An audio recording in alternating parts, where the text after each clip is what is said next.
Assalamualaikum warahmatullahi wabarakatuh.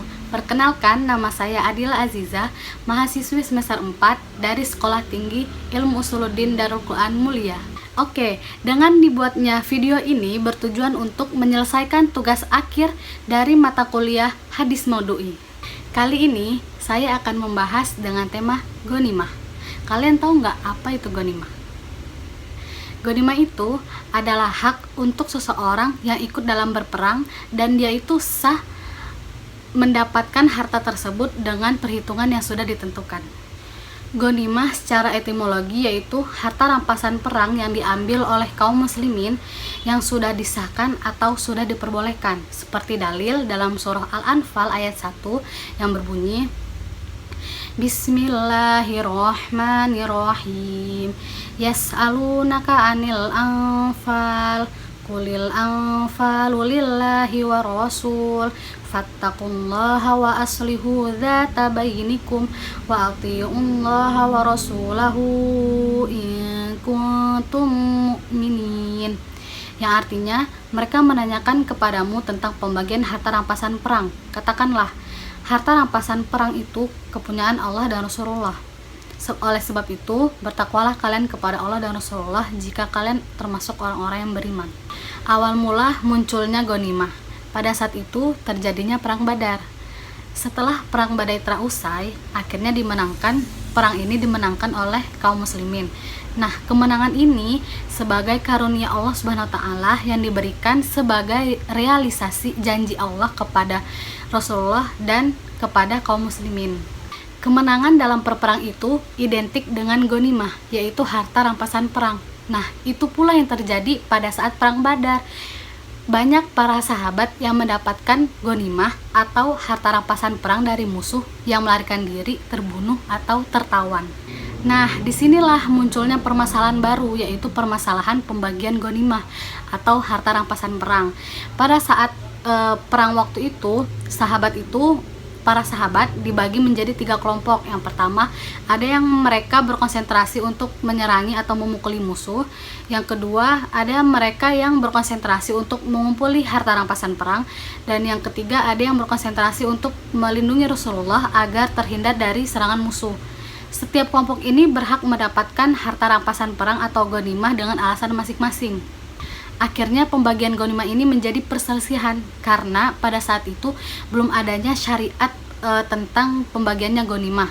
Akhirnya Ubaidah bin Sabit radhiyallahu anhu menjelaskan bahwa Allah Subhanahu wa taala mengambil alih permasalahan ini dan menyerahkannya kepada Rasulullah untuk membagikan ghanimah atau harta rampasan ini kepada kaum muslimin.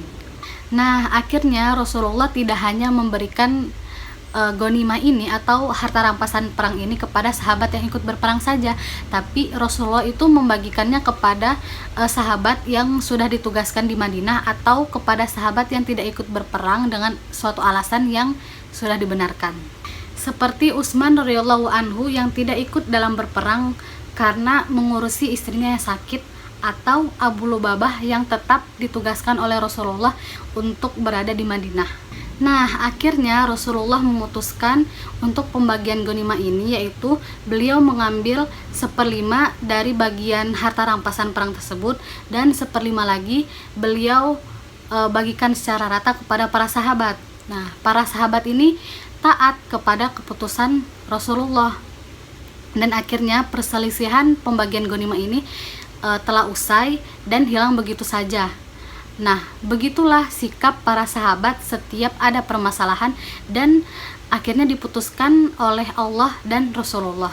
Seperti hadis yang berbunyi, Haddatsa Walid ibnu Utsbah qala haddatsa Walid haddatsa Abdullah ibnu Ala annahu sami'a Aba Sallamil Aswad qala sami'tu Amr ibnu Abathah qala sallabina Rasulullah sallallahu alaihi wasallam ila ba'iri minal maghnami falamma sallama akhadha wa barata min janbil ba'iri thumma qala wala yahillu li min ghanaimikum mislu hadha ilal khumsu wal khumsu mardudu fikum, yang artinya telah menceritakan kepada kami Al-Walid bin Utsbah, ia berkata, telah menceritakan kepada kami Al-Walid telah menceritakan kepada kami Abdullah bin Ala bahwa ia mendengar Abu Salam al-Aswad berkata, aku mendengar Amr bin Abasah, ia berkata, Rasulullah Shallallahu Alaihi Wasallam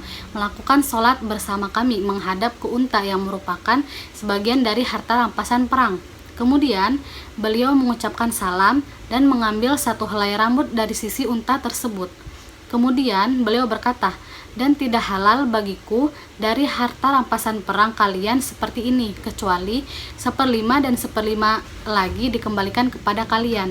Nah, jadi pembagian ghanimah itu 1/5-nya merupakan hak Allah, Rasulnya, kerabat, anak-anak yatim, orang miskin, dan orang dalam perjalanan.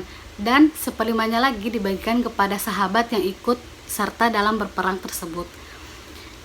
Seperti dalil dalam surah Al-Anfal ayat 41 yang artinya, ketahuilah sesungguhnya apa saja yang kamu peroleh sebagai harta rampasan perang, maka sesungguhnya 1/5-nya untuk Allah, Rasul, kerabat, anak-anak yatim, orang miskin, dan ibnu sabil. Jika kamu beriman kepada Allah dan kepada apa yang kami turunkan kepada hamba kami yaitu Muhammad di hari Furqan, yaitu di hari di mana bertemunya dua pasukan, dan Allah Maha Kuasa atas segala sesuatu. Pelajaran yang dapat kita ambil dari tema ini, yang pertama, boleh mengambil atau memberi maaf kepada tawanan. Terus yang kedua, harta ini halal dan harta ini dibagikan kepada mereka yang ikut serta dalam berperang.